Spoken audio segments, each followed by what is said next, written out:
Michael Jordan is the most competitive basketball player to ever live. On his way to winning 6 championships, MJ mentally destroyed opponents with his trash talk, relentless drive, and willingness to do anything to win a basketball game. And while this competitive nature certainly paid off big time for Michael and the Chicago Bulls, what if I told you that sometimes things went a little too far? So, how are you guys doing? My name is Mike, and let's keep the intro short. Today, we're talking about Michael Jordan because we haven't really talked about Michael Jordan in a while, and I think if more than a year goes by without me making a Michael Jordan video, YouTube just deletes my channel. Before we get started, though, I do want to say that these are some of Jordan's nastier moments, because in this video, we're going to talk about the 2 times Michael Jordan ruined a player's career, and the 1 time he ended a player's career. Yes, you heard that right. Michael Jordan is credited for ruining 2 different players' careers and ending 1. Now, I've already talked to you about the 2 he ruined, Muggsy Bogues and Kwame Brown, but I'll remind you of those stories again because they're just that good. So, with the case of Muggsy Bogues, this story is sort of a rumor, as it's been said that towards the end of his life, former Hornets coach Johnny Bach had a dinner with a friend. In this dinner, Bach told his friend several awesome pieces of gossip, which is where the Muggsy Bogues story begins. So now let's jump to game 4 of a 1995 playoff series where the Charlotte Hornets are matched up against the Chicago Bulls. It is this game where Michael Jordan apparently ruined Muggsy Bogues' career. As with the score tied at the end of the 4th quarter, Muggsy found himself wide open with Jordan guarding him. If the rumors are true here, instead of trying to contest this shot, Michael instead screams, "Shoot it, you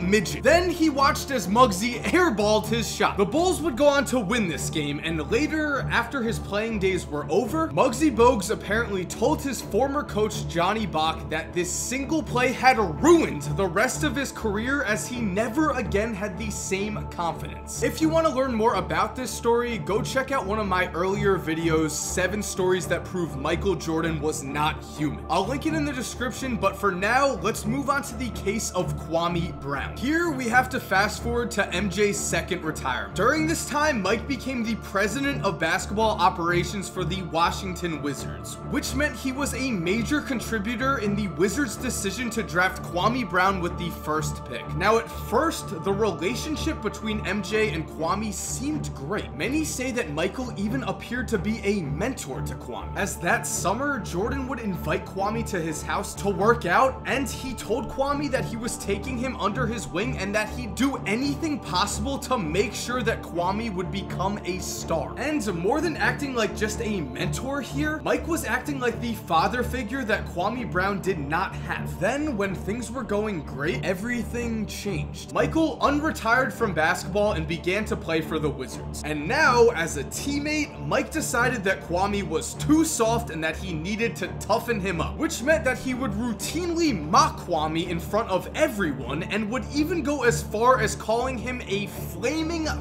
Kwame Brown was not the type of player who reacted well to tough love. If anything, this betrayal from a man he trusted got into his head even more. And as we all know, Kwame Brown never approached the potential he once had as a basketball player. So you can see, sometimes it's obvious that Michael Jordan went a little too far. Which brings us to the main point of this video, the story of Rodney McCray. Because when Rodney McCray joined the Chicago Bulls for the 1993 season, he seemed like a perfect fit for the team. McCray wasn't the type of player you build a team around, but he was seen as a great role player to have on your team in the early 90s. In Houston, Rodney was a key piece on several 50-win basketball teams, and in Sacramento, just 3 seasons before, Rodney had showcased his all-around game by averaging 16.6 points, 8.2 rebounds, and 4.6 assists per game. So when the championship Bulls signed Rodney, everyone felt that the rich had just gotten richer. But because of Michael Jordan,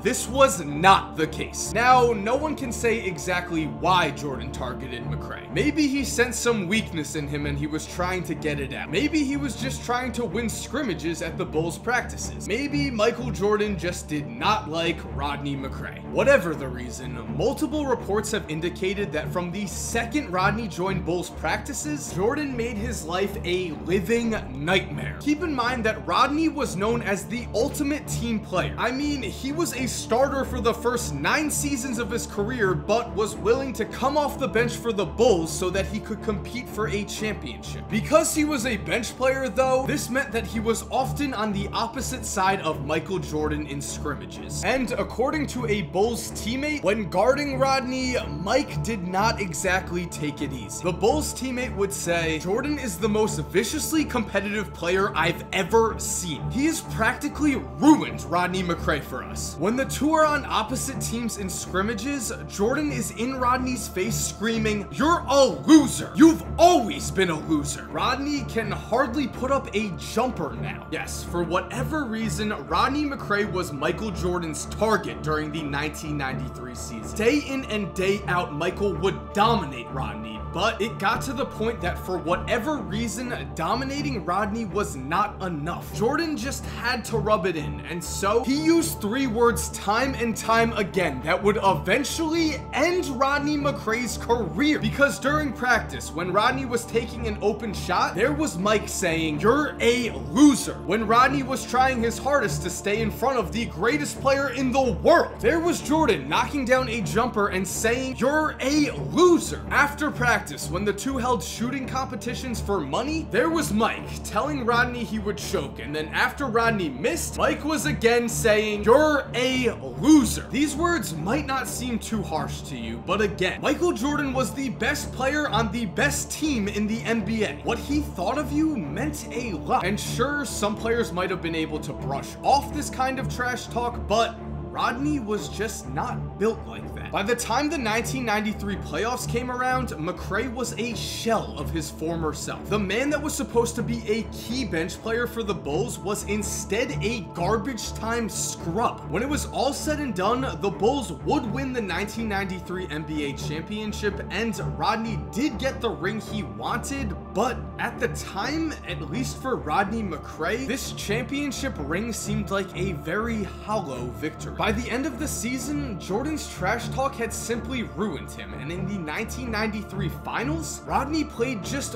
4 minutes total. And after the 93 season, at just 31 years old, Rodney McCray retired from the game of basketball. Remember, this was a man who going into this season was seen as a great role player. This was a man who had the best season of his life just 3 years ago. But because Michael Jordan just did not like him, this was also a man who lost all confidence in his basketball abilities. So that wraps up today's video, and yes, these stories didn't exactly paint Michael Jordan in the best light, but again, when you have the most competitive man on earth, he's gonna get into some people's heads, he's gonna make some people angry. So yeah, Michael Jordan may have affected these 3 players in a negative way, but I'm sure most of the Chicago Bulls that have championship rings think that Michael Jordan affected them in a positive way. Anyway, enough defending Michael Jordan, I don't think he really cares. So thank you guys for watching, I hope you enjoyed this video. If you're new to this channel, make sure to subscribe. I do videos like this, I do NBA what ifs, I look at NBA conspiracies. So I promise if you enjoy basketball, you will enjoy the content here. And to everyone who's already subscribed, thank you guys so much for supporting. You're awesome, we all know it, and as always, have an awesome day, and cue that music.